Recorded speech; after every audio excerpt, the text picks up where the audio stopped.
বিসমিল্লাহির রহমানির রহিম।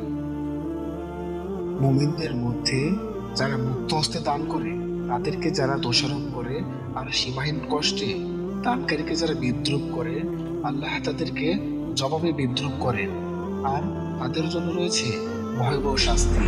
তুমি তাদের জন্য ক্ষমা প্রার্থনা করো বা না করো, উভয় সমান।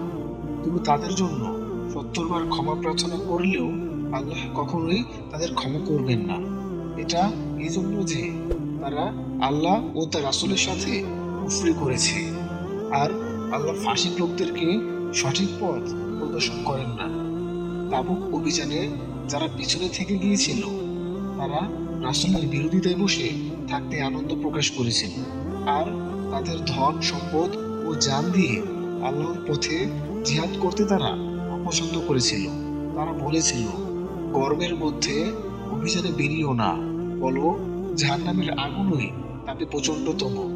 তারা যদি বুঝতো, তারা যেন কম হাসে এবং বেশি কাঁদে।